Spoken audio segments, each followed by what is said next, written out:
All right, welcome to Come Draw from the Well. My name is Victoria Fisher, and today I am again joined by Cynthia Hofmann-Coale. We are going to talk about parasites, the mystery of stealth proteins. Oh, yeah. So, I don't know if you listening or watching have noticed, or if you've noticed on social media, all of the health influencers are talking big time about everything goes back to the gut, yes, but everybody has parasites and you have to get rid of parasites in order to be healthy. So we wanted to kind of shed some light from our experience with it and talk about kind of demystifying the whole parasite conversation and what the truth is actually behind it. So with that being said, let's dive right in. What do we have to say about parasites today? All right, so Well of Life Center has been established for, we're in our 17th year now. Interestingly, we've been talking about parasites since day one because that's my story. Yeah. Right? So I've been talking about parasites. I remember working with a client early on at the Well, where we talked about the vulnerability of the gut. So one of the things that we do know is that the biochemistry of the body is made up of bacteria, it's made up of viruses, it's made up of candida, mold, fungal presence, it's made up of parasites. Like on a cellular level, these things coexist in harmony within the metabolic body. Yeah, at trillions of cells compared to ours. Trillions of cells in replication. Mm-hmm. And their turnover rate is transient depending upon the stresses being placed on or in the body, right? So if the gut is being attacked by foods of unknown origin or benefit to the metabolic body, some of these influencers, bacteria, viruses, parasites, candida, mold, fungal presence, will replicate very quickly because of the stresses. Mm-hmm. And when it is stressed to the degree that the body can no longer be self-healing or self-regulating, is when we begin to see the over-proliferation of one or the other. Right, and that happens, though, not just because of the presence of parasites. Right. Or the presence of bacteria. That happens because of dietary intake. So Correct. If we're eating processed foods, if we're eating things that don't have a high bioavailability, that our bodies really can't break down or Correct. even recognize because and it all begins with recognition, right? Right? Because our digestive system doesn't begin in our stomach. Our digestive system begins in our brain. Yeah. And so the minute we see food, there is an interpretation on a cellular level of what is it going to take to break that food down and to metabolize it, to get it so that it is worthy of the temple, right? How do we move the story of the temple forward? Mm-hmm. And so, advertisers know this. Yeah, absolutely. You watch commercials, and you see that burger on the grill smoking and sizzling. You're already producing digestive enzymes in your mouth in preparation of something you're just looking at. Yeah. You're not even putting it in. And in the grocery stores, how things are laid marketed, out, how it's and laid marketed. out. Yeah, definitely. It's strategic, right? It's strategic. And if you go into the store hungry, it's all over. You're over. It's done. It's a game over, right? Absolutely. And even there are those who are not eating, who are doing these fasting programs, which is really big. We talked about that in one of our last podcasts, that are causing such distress to the body because they're not away from those influences, right? Fasting means shutting the body down in mind, body, and spirit, right? It's literally going into a respite when you're fasting. Okay. You're separating yourself from everything. Mm-hmm. But what people in fasting are doing is they're still on their cell phones. They're still looking at Facebook. They're still going into stores. They're still communing with friends. And so what's happening is they're still releasing these digestive enzymes, causing the inherent weaknesses that invite these parasites in. Right? So we have the external influence of parasites, those that we pick up in water or food or from the ground, those that are introduced to us from outside vectors, ticks, mosquitoes, spiders, right? They carry these, it's part of their womb health. They will literally bite you and they inject, their womb health of proteins into your body, and those are foreign invaders. Right, yeah. And we're relying upon something that's found within the metabolic body naturally, which is histamine, to say, hey, something foreign's entered in, let's bind this up and let's carry it out. Foreign meaning cannot be used. It's not beneficial to our story. Right.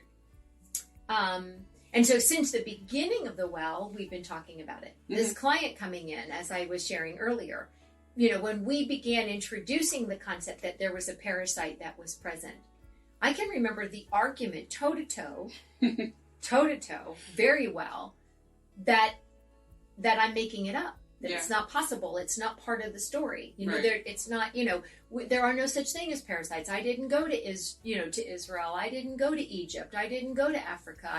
We had to go to a foreign country in order to be able to get it. Right. Yeah. That's one of the biggest common misconceptions is American-wise that we don't have parasites here. 90% of the doctors say that it's not possible. Right. That it doesn't exist. You had to have gone to a foreign country, been born in a foreign country, had some type of very weird exotic exposure, when you can literally just go to play in a puddle, go to a grocery store, and buy a food from another country, buy groceries off of or America.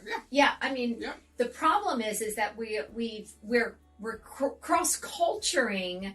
We live in an international environment now where we didn't at one time, and so taking a body, it's as simple as taking what we call mainland body and putting that mainland body in Hawaii. Totally different environment. Right? Totally different environment. Yeah. And the inherent weakness in a mainland body, even California-based body, relocated for a time in Hawaii, where foods are grown in soil that is biodynamic to that environment, can become sensitive to a parasite. And it's in America. Right. Right? Yeah. So, toe-to-toe. Not 6 months later, Oprah Winfrey had a conversation on her show about parasites. And now suddenly, it became a real thing. Because Oprah said it. Because Oprah said it. Right? And I know that sounds silly, right? No, but what's happened, what we've seen in 17 years is that when you were talking about health influencers, who are these health influencers? Those who were in denial on this side of the story, but weren't giving enough grace to the possibility that it was a story that had merit, right? They didn't believe it here, but they believe it here. Yeah. Dr. Oz, same thing. You can go back and you can look at tapes where he argues that it's not possible to have parasites in a body unless you've gone into a foreign country. And then suddenly there's this whole program that he has about parasites, and now suddenly there's a realism to it. So what we're seeing now is truth that we've known for 17 years, is that we've got every cell in our body has a protein component to it. Every cell. It cannot exist without the presence of protein. Right.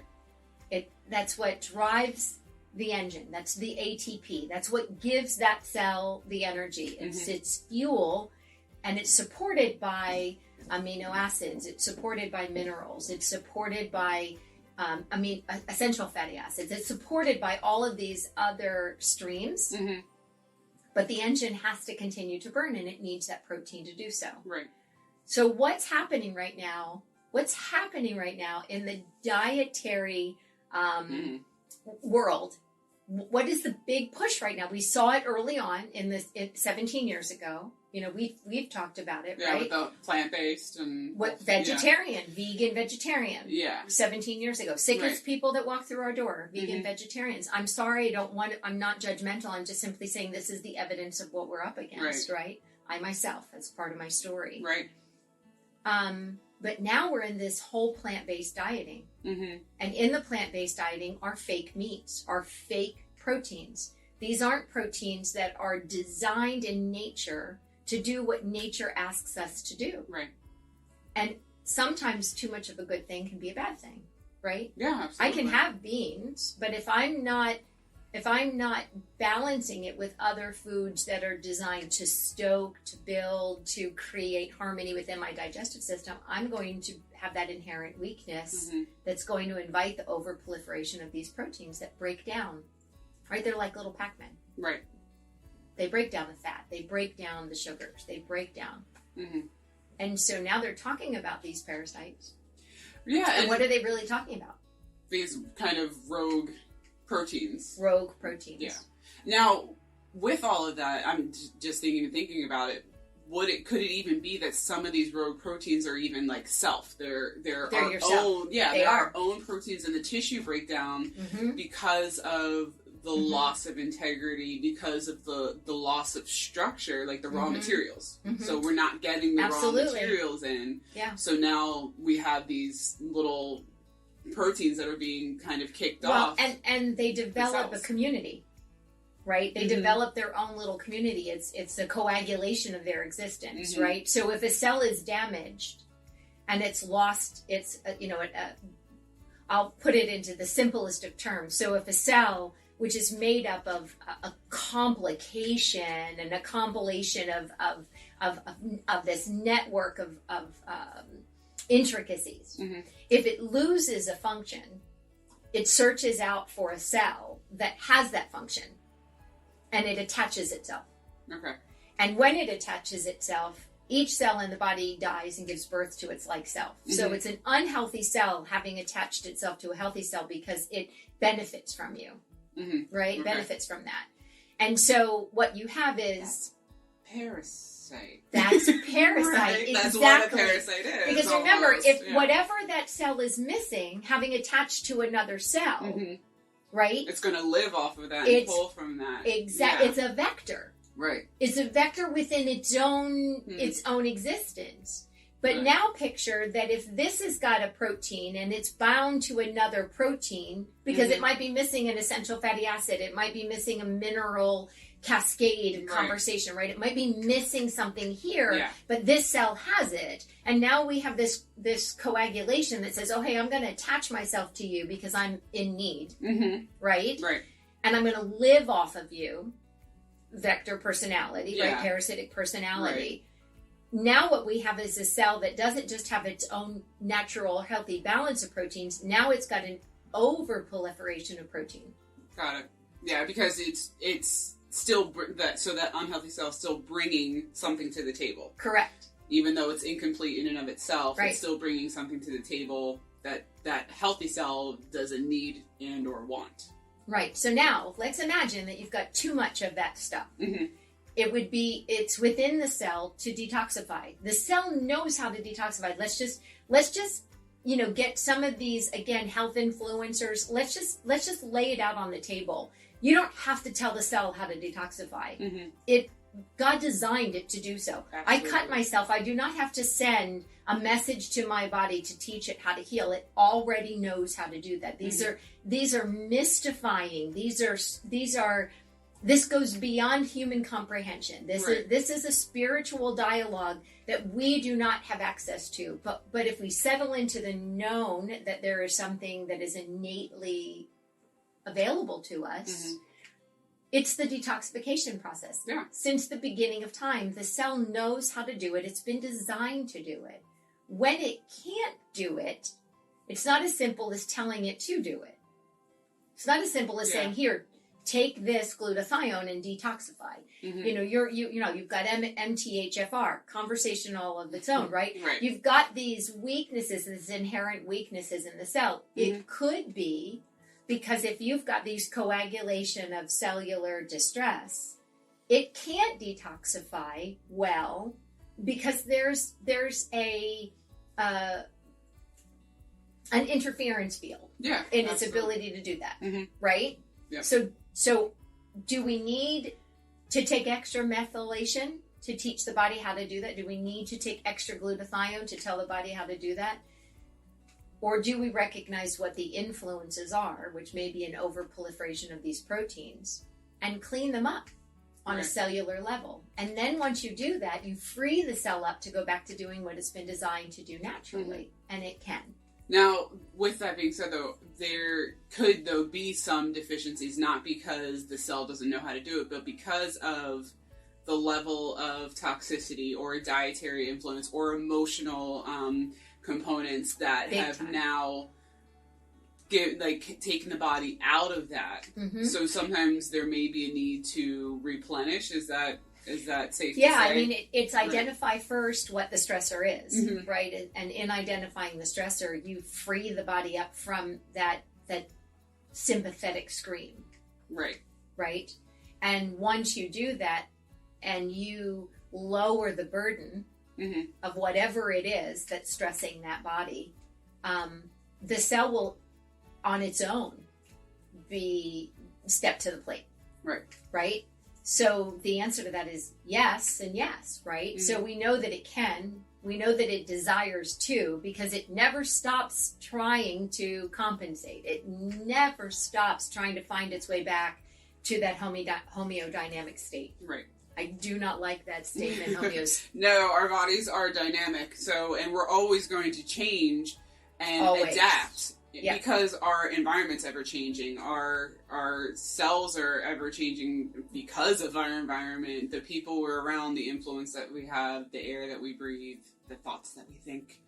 Because as a man thinketh in his heart, So he is. So with that, our cells do have to have a level of adaptation, so we can't just be static. No, you And can't, and you can't can't get try to get back. I to- love when people say, I want to get back to the way I was. Well, that led you to here, Right. right? So it's understanding how do we promote the body to another level of existence. Because if the vulnerability existed back here, I don't want to go back. Mm-hmm. I want to move the body beyond where it was so that it's able to endure the stresses being placed on it and in it. Right. So when the cell adheres, this unhealthy cell adheres to another cell because it's deficient, and it brings with it its inventory, and it then gives birth. It dies, goes through its death cycle, and then it gives birth to its like self. Now you have mutation. Because is it also bringing in some of the components of that attachment, that relationship, or whatever it may be? So it's not just, okay, this isn't just an identical daughter cell. It now has other genetic material. Correct. Too much genetic material. Correct. Yeah. And so it's why we're so vulnerable now in the state that we're in with some of the when I talk about the climate, that's presently out there. Political, socioeconomic, demographic. You blah, name blah, it, blah. right? Yeah. That climate leaves us vulnerable. It leaves us vulnerable on all those different levels.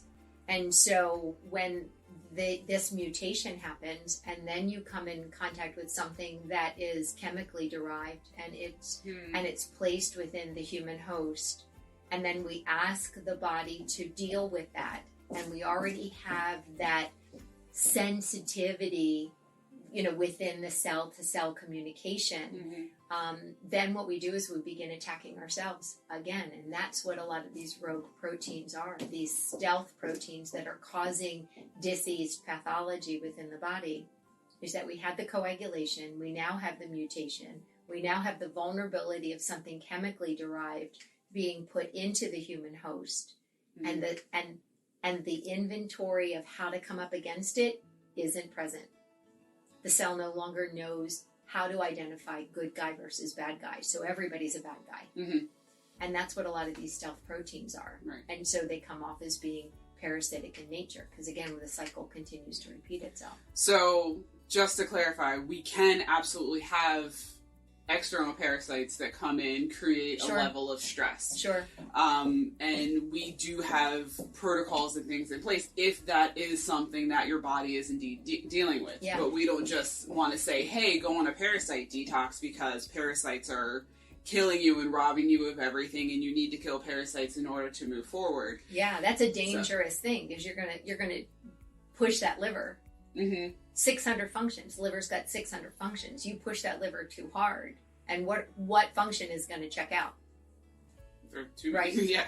Way too many, right? But you have to love on that. You've got to give it the support that it needs. It's not as simple as just do a liver flush to get rid of parasites. So, let's do a parasite flush.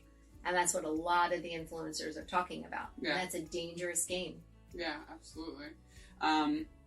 And so we can have parasite, but we want to make sure that we're looking at what are some of these other conversations that are happening in the body. Correct. What's going on digestively, and not just what are you eating, but what's the gut doing? And when we talk about digestion, it's not just what's happening in the gut, because there's a whole metabolic dynamic that's happening outside the gut. Yeah. There's all that conversation that you were talking about. So we have these rogue proteins, these incomplete cells that are now coagulating and causing all of this stress within the body. There is enzymatic function that needs to take place there, or enzymatic cleanup that needs to take place there. Right. And most of that enzymatic begins in the tongue, like right on the mouth. And so what we're putting in our mouths, what we're putting, what we're drinking, what we're sucking on, what we're chewing on, whatever it is, if we're chewing gum, we're releasing enzymes in the mouth. So the body doesn't know the difference between the gum you're choosing and the meal that you're having. So it could very well burn out the proper, the digestive enzymes. The parotid gland. I mean, talk about the least talked about gland in the body is the parotid gland. Yeah, so the parotid glands are in your mouth. It's part of the whole salivary aspect, but it's kind of, I think way back in the day, you kind of described it as like the bugle horn. It's like, it is. It's sounding off that something's there. Yeah. So as soon as we put food in our mouth, or we put anything in our mouth, our body's starting to take inventory. Yeah. And that parotid gland is sending those signals either to the immune system or to the gut to say fight or digest. Right. So there's a huge conversation that can be misinterpreted there. Yeah. Because we're putting in things that are either highly inflammatory, food-like but not really food. It's the beyond meat. Yeah. Right. The process. It's food, but it's still processed. Factory meat. And I mean, and the energy in people who are really big on this, climate issue and this real, about how to have healthy food. I love it's a discussion for another time, but the whole thing about the cow and the methane. And and how they now have masks because the cows burp and fart methane. Yeah, and it's destroying the environment. And there's so the current health influencers I listen to from a point of grace, right? I take everything that you've known this for, all the years that you've been working alongside of me. I take everything that I hear before the throne of grace and I lay it out before the Most High God, because he's not really surprised that cows fart. He's not surprised that they burp. Let's just be real. Yeah. He's not surprised.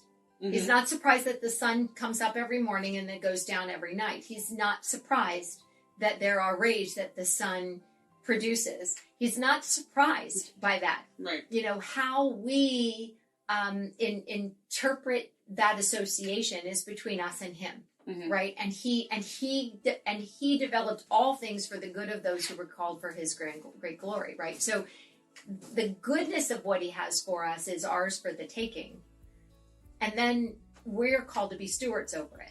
And that's where we have gone completely awry. Because if you look at a grass-fed cow in its natural environment, what it's eating, what it's grazing on, what it's exposed to, versus the commercial factory farms that you have to actually put a hole in the cow's side and have a tunnel, so that way you can actually extract what they're not digesting. Sure. Because they're being fed hay and corn and all these things that they're not actually were never created to eat. Because we've had a demanding society, right? When a 6-ounce porterhouse steak isn't enough.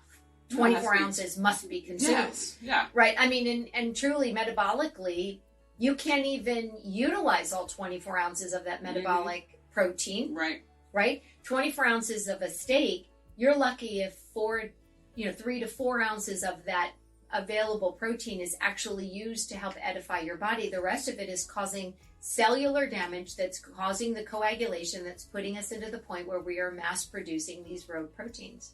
AKA parasites. Right? And so we developed the commercial out of demand.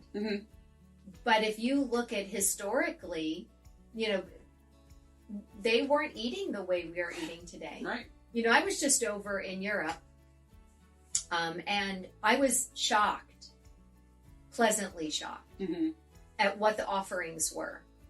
But I can tell you that the average American going to Europe for a meal where a protein is served would be terribly disappointed, because what they're looking for is the plate to be filled. First of all, the plates are smaller. The portions are broken down over time. You dine, you don't eat. You dine.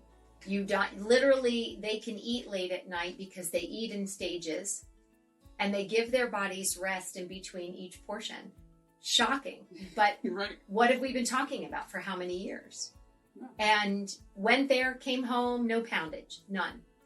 Why? Because it's complementary to the metabolic body. It's not overly, suppressive to us. Right. But they don't have the issue of mass production of cows in Italy, or in some of the European. They've got their other problems. They've got other problems. Make no mistake. But but we mass produce because we're a gluttonous society, and we take in far more than we should. Absolutely. And so we've caused damage to the digestive system in a very big way, right?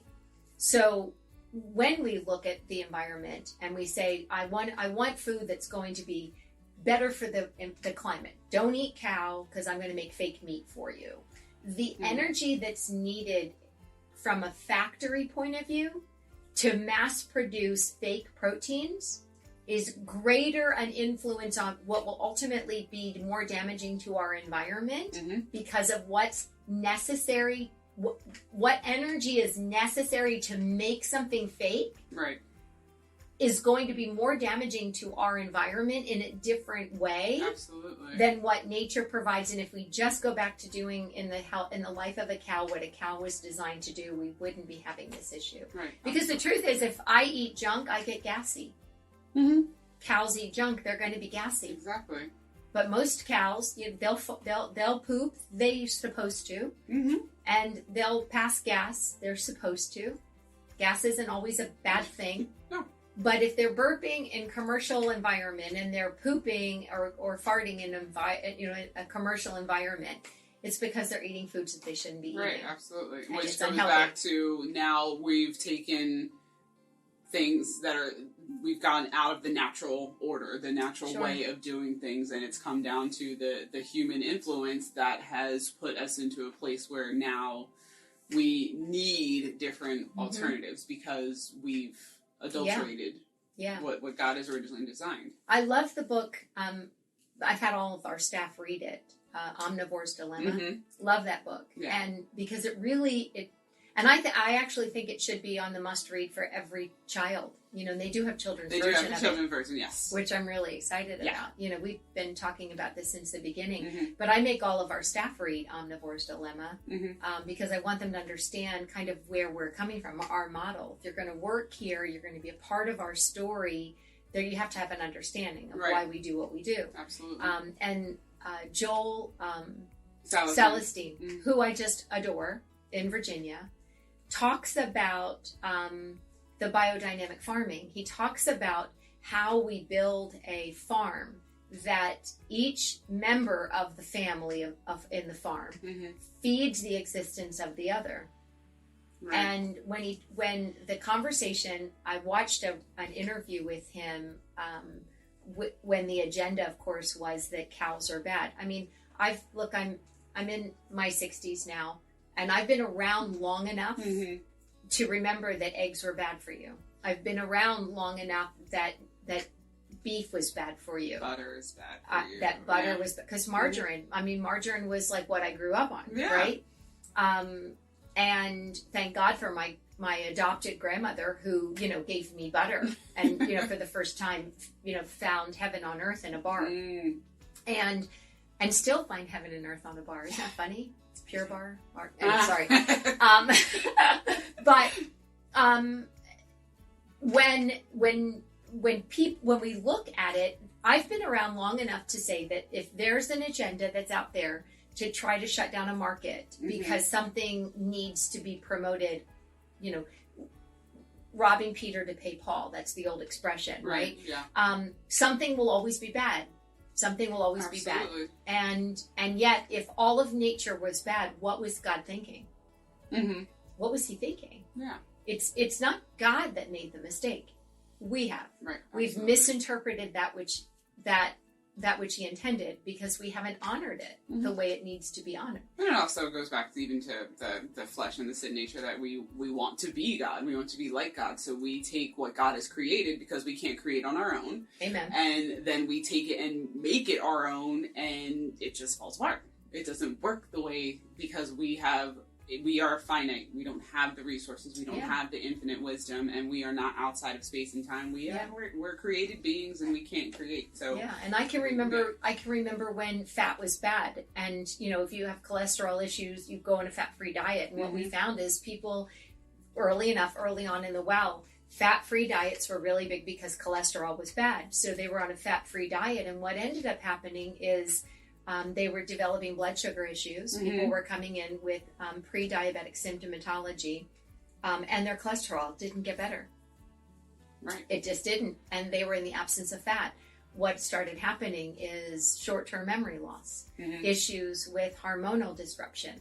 Like, all of these things were happening because we weren't allowing cholesterol to do what it was in nature designed to do. Right. So when we look at these stealth proteins and we say we need to detoxify them, what are we doing? What are we doing? On some level, we're going to be causing, through downward causation, another problem.